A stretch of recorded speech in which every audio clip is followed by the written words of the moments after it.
What's up, everybody? Andrew Taylor here. Thank you for joining us. We have Hanan Roberts and Joseph Salcido with us today. Thank you guys for joining us. Thanks for having us. Yeah, thank you. Yeah, man. Before we get started, I want to invite everybody June 6th to our Ignite event. There's a couple thousand agents. It's a free event. It's in Phoenix, Arizona. All the top producers, Sean Mike, all the top managers, all the carriers, Mutual of Omaha, National Life Group, new agents, seasoned agents. It's a great place to learn, and we want to make sure you guys know about it. So put it on your calendars. You can register at igniteevent.com, igniteevent.com. We'll also throw it in the description below. All right, so Hanan, let's start with you, man. How old are you? Sir. 20. 20. And Yes, sir. someone told me you're a black belt in karate. Yes, sir, I am. Have you had to actually use that ever? I've gotten in one fight in high school, actually, yeah. Did you win? I think I did. Like big time? It was short-lived. It was during PE, so they broke it up really quick. But I ended up having to strike first because he was coming towards me, so I think I won. Nice. Yes. Cool, man. And you're from where I grew up. Yes. Victorville, Yep. Hesperia, California? Hesperia, California, yes, sir. For some reason, a lot of people really good in insurance come from that little town. What is it? Why is I don't that? know. I think it's because there's not a ton of opportunities there. True. So the hungry That's a big ones thing. find this and they're like, ooh, I can do something with that. And Yeah. it doesn't matter if you come from money or not. Like everybody has the same opportunity. Yeah, it's an even playing field. Yeah. Even played field. So what have you done so far in insurance? Tell us about it. So far, I've been doing it 2.5 years now. My first year, I believe I issued about 120 or 140. And then the year after, I issued 260. So this was last year. And then this year, the goal is to double it every time. So the goal is to do 500 this year, between 400 to 500. And Wow. right now, I'm issuing between 20 to 30 a month. What were you planning on doing? Like Before this, as you were like growing Growing up? up, like what were you going to do? when I was super young, I always wanted to be inside a business because my family is how I grew up, more entrepreneur mindset shown. So I wanted to be business, but then once I got into high school and middle school, I was trying to do like psychology. Then I wanted to be in the medical field. So I kind of didn't really know. But then once I saw my dad is in the industry, once I saw my dad doing it, and then I saw the way it shifted once my brother started selling to the telesales and all of that, then I was very interested. I was like, okay, I could do that. The telesales is crazy, dude. Yeah. Like anybody, any age can pick up the phone, get some leads, and be self-employed. Yep. Do you know any other business where you just need a phone, which everyone has, and some leads to get started? No. Definitely not as quick as this one, too. Yeah.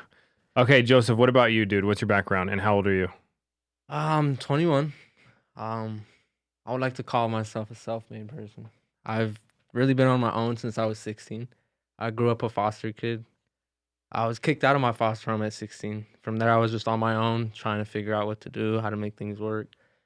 From 16 up until now, I rented out, bedrooms from coworkers, people I know, just trying to make ends meet. And then I finally got my own apartment, settled down, dialed in with this, and decided to make things work with this. I mean, I was always hungry. I always knew there was something out there that I could make work. I just needed the tools and people to actually do it. So you have been on your own since 16. I have. Crazy, dude. And you said you were just staying with friends, or what were you doing? Yeah, just people I know, coworkers. I used to work at Fatburger. I used to work with a coworker of mine. I've never had Fatburger. Is it good? Oh, it's fire. I survived off that for quite a long time. So you came from Fatburger, got your insurance license, and how much are you writing a month? Last month I did just shy of 38. That's amazing, dude. I'm 11 months in. What's your goal here? My goal is to get some money, and then expand, invest into other businesses such as real estate. I'm really big on music. I've been in music my whole life. I'm a producer. So I would like to get a studio back up and running one day. Factory Fresh in here was a rapper. Factory Fresh. Who's that one? Right here. Really? Andrew Bues. Really? Drew, show him your tattoo. Look at this. Oh, let's go. That's tight. We'll show you some videos when we wrap up. Absolutely. That's cool. All right. So what's some advice you could give? Because this is what I love. Like, I was like you guys. I was 17 years ago. I was 18, and I was just trying to figure out a way to. Honest, it wasn't about making money. Well, it was about making money, but it wasn't about making a lot of money. It was about controlling my own schedule. Yeah. Because my boss was like, "You can't do this. You tell me when you got to go to the bathroom." Yeah, Like, it's the worst. yeah, it's like, dude, this sucks. Yeah. So I love, like, I realize, like, there's some, you can find joy in helping other people that were in the same situation you were. Yep. 100%. So if you guys are talking to 18-year-old, 19-year-old, 20-year-old, what advice would you give them to get into this industry? To get into the industry, you really just have to make the jump, right? Because if you kind of just tiptoe in, we've been seeing a lot of newer agents. Me specifically, have been trying to build a team, right? So we're seeing a lot of agents that'll tiptoe in. They'll be part-time, and they don't ever get their feet off the ground because they never actually try it, right? They never experiment. They never really dial. They never give it a good shot. And then they say, oh, it's just not for me, right? They give it a week or two and then quit. So the biggest thing is take a leap of faith and then never quit, right? If you do try it, and if you never quit, you can't fail. And with Family First Live, from all the people that I've spoken to so far, just from what I've realized, starting this business at a young age is so clutch. Because not only do you have so much more earlier time to get to where they are now at a way older age, the tools and materials there are much better than how they were back then, from what I've heard, and people are making it work a lot quicker. Oh, dude. Yeah. What 20-year-olds are doing now makes us look like when I was 20, it's like we were running a lemonade stand then. It's crazy, you know? Yeah. All right. Can you guys, so for people watching, first of all, how could they contact you if they wanted to work with you guys, and could they be anywhere in the country? Yeah, you could work anywhere in the country. You could contact us on our Instagram, me specifically. It's my first and last, Hanan Roberts. How would they contact you? You want your cell phone? Yeah, my cell phone number is 760-910-0284. I 100% always answer my phone. So you know I'll be there to pick up. There you go. I'll give mine to 760-488-3830. Awesome.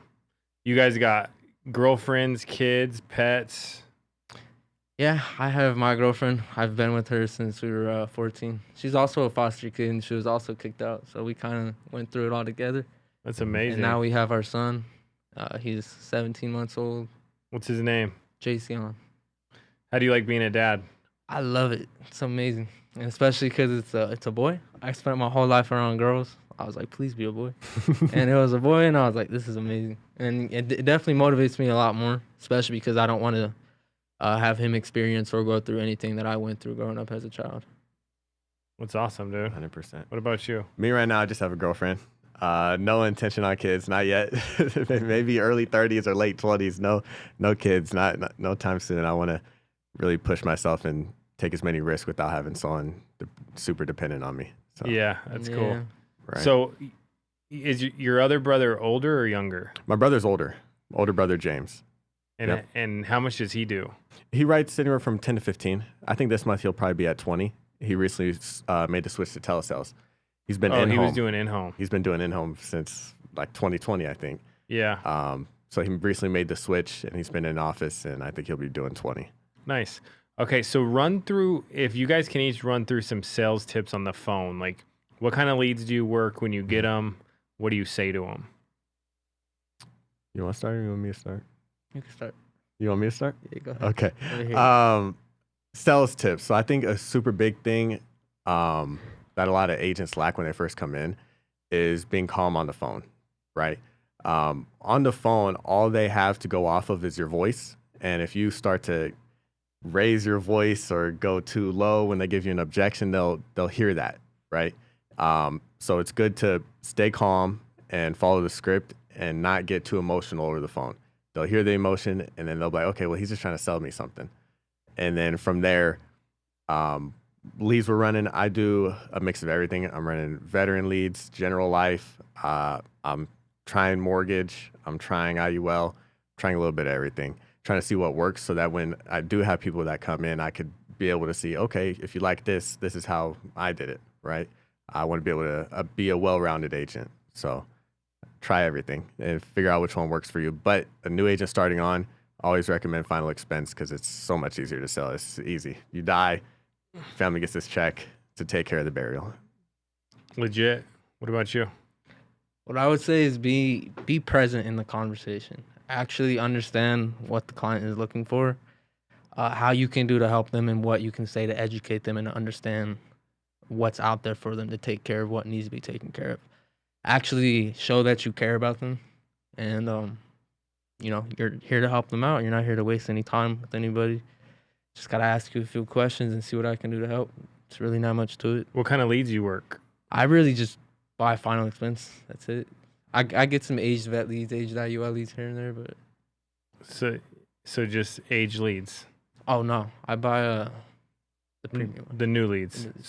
Okay, so how hard was it to invest? How much does somebody have to spend on leads? Like this is a good opportunity, but if you tell someone who needs to make money they have to buy leads, they're gonna be like, what the heck? Yeah. So do they have to buy leads when they start or what? You don't have to, but it's always recommended. It's the easiest way. Well, Joseph actually door knocked. So my dad's in the sales, like I was saying earlier, he was great at door knocking. Joseph door knocked, but I think he got tired of it because then he started buying more leads. Yeah, when I first started. You were just knocking on random doors? Yeah. I was just going around Victorville, Hesperia, knocking on apartment complexes. I sold probably like 15. Yeah, that's the thing. Like, so we always say this. The answer is you don't need money for leads, but you have to have what we call the burning desire to win. If you got that, then you can knock on doors, you could call people you know, you could get money, and then you can spend that money on leads so you have more prospects. Yeah, right. No, yeah. I was calling, when I was really down bad, I was calling everybody. I mean, I was even going back to People Search, and I was going back to my 6th grade teachers. Oh, wow. Are you serious? Wow. Did you close them? I was getting crafty with it. I was using the Ring app. I was trying to do what I Bro, could you do. were selling on a Ring app? Yeah. What'd you say? I was acting like I was a person who was looking for life insurance on one account, and then on another account, I commented, yeah, you can go to this guy. He's really good. And then I just put my info. Did people call you? I got like a message, but okay, so it didn't lead to anything, but it was just experimentation. I didn't know that one. Yeah, all right. So we just put my brother dressed up as Santa on Christmas, and we filmed it with the Ring for the kids, and we put that on the Ring app, and it had like thousands of freaking people sharing it everywhere because he fell out of the trampoline and he couldn't get up. He's just laying there. That's hilarious. And the kids think it's the best thing ever. Yeah, the Ring app will capture some things. Bro, Ring is crazy. And then on Easter, one of the neighbors was bringing over this huge Easter bunny for the kids. Oh, wow. But we had him hold it. And so he was walking down the street with this huge Easter bunny in the middle of the night coming to our house. And I was like, dude, you're on the Ring app. Like someone said there's a dude walking around with the Easter bunny sex doll. And the dude was like, what? I'm on the Ring. I was just messing with him though. Oh my goodness. The big old doll, huh? All right. So I love what you're doing though, dude. Like no excuses. Once you make some sales though, you could reinvest into leads. Yeah, into leads. I would recommend at least 500. And I would do 500 a week rather than, and this was I think mainly Joseph's main problem when he was making a transition. He was doing 1,000 like every other week. I would have rathered him do 500 every week and then increase it from there, go like maybe 750 every week and then to 1,000. But now he's doing 1,000 a week. I'm spending about 1,500 to about 2,000 a week. Trying a bunch of different lead sources and everything. And if you spend 1,500 to 2,000, how many sales do you got to make to cover it usually? Normally one to two. What do you think the failure rate is? That's a good question. I feel like it's going down. Honestly, I feel like it's going. It's going down. I feel like it's going down by a lot. Yeah, People are coming in and ripping crazy. Like, yeah, but it's still going down. high. It's still high. The failure rate is probably like 85. It's probably gone down from like 95 to 85. That's what I would say. It's going down Have you quite a guys bit. ever been in your own head so bad that it's hard to perform? Have you like Many what's times. a lot? Yeah, I mean, mainly back when I transitioned from going to part-time to full-time. Because I was working my 9-to-5 job. Was that at Fatburger? No, actually. Between Fatburger and my last job, I worked like three different jobs. What were they? The second one, I was a contractor for Home Depot. I would just travel around California. That's where I slept in my car a lot because they didn't pay for like hotels or anything. So I would just sleep in my car and like shower at the gym for the day and What gym? 24-hour. That was the gym to go to. But then I would just go to work after, and then that was a cycle for a couple months. And then I eventually got my apartment in Victorville.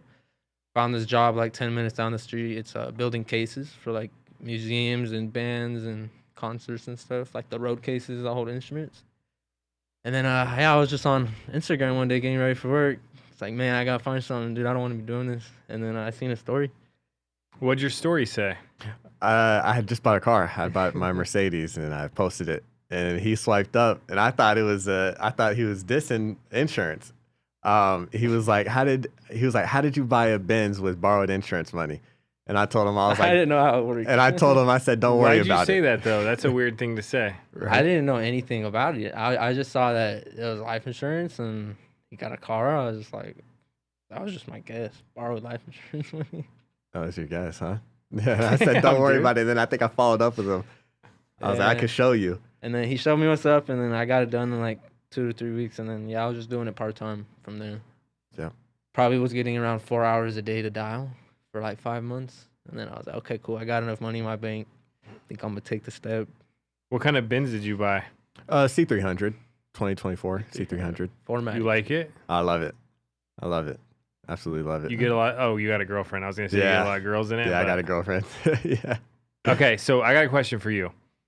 You've been through a lot of hard stuff, harder than most people. Mhm. Did you ever become a victim to that? And like, Oh, no. no? No. What's your mindset on that? Well, I mean, going back, I spent my whole life around drugs. That's why I was a foster kid. Both my parents were both drug addicts. 2 of the foster homes I was in, a lot of drug addicts. I mean, somebody passed away next to me in my sleep. I woke up the next morning, he was dead. So like, I could have went down any path like that. Yeah, that's what I'm saying. And it's just really something that I seen. It really destroys lives, and it could not only destroy your life but people around you, and it has an effect long term, like really bad. Even on myself. So that's why I think like that. So going back to what I said, I didn't want anything like that to do with it again. Nothing ever again. So I just developed a mindset within those years. I'm hungry. I need it. I got to get it. And I'm going to do whatever it takes to get it. Crazy, man. Because a lot of people that, like, sometimes they go, I can't do good because this happened to me. And then some people say, I'm doing good because this happened to me. And No. I'm just trying to, like, figure out how to turn that switch on. I think about it now, and it's like thinking back on it, I'm really appreciative that I went through everything that I did, because I wouldn't be the person I am today without that. It developed who I am, and it made me as resilient towards stuff like that I can be. That's cool, man. 100%. Well, I'm excited to see what you do in this business. Thank you. Me too. Me three. Yeah. So, all right. So if you're watching this, you can join these guys, reach out to them. If you can do part-time, full-time, and they can join your crew. Absolutely. How do you guys much. stay connected with people that are like in other states? During the sales process, when they're selling? No, like your agents. Oh, Telegram, messages, So- Instagram. So do you guys do any type of Zoom dials? Oh yeah. Yep. Zoom dials every day. So you guys are working in a virtual office. Virtual office. That's a great way to put it. Yeah. Right. the virtual office. It's the best place. All last year, I was working from home before we started working out of the office. Like 90% of my sales came from Zoom, unmuted, front to back. You heard the call, you heard the objections, you heard everything. Yeah, So- and when first starting, being on the Zoom is really important. Like a lot, really important, because you not only get to see people actually sell life insurance, but if you unmute on the Zoom, they can actually give you some feedback on what you need to work on. Don't say that again. That was okay. Keep it up and just develop your skill set a little bit more. Legit. Yeah. Cool. Well, I'm proud of you guys. Thank you. It's Good Thank you, job. man. nothing special. Anybody could do it. Yes, that's Remember true. that. Anybody could do it. Just listen to what people say and then just try to follow and replicate what's working for other people. And always have belief. Belief is the most important thing. You can't go anywhere if you don't believe in yourself. Love it. True. All right, boys. Thank you for coming in. Thank you Thanks for for having joining us. us, everybody. Thank you. Appreciate it. Thank you.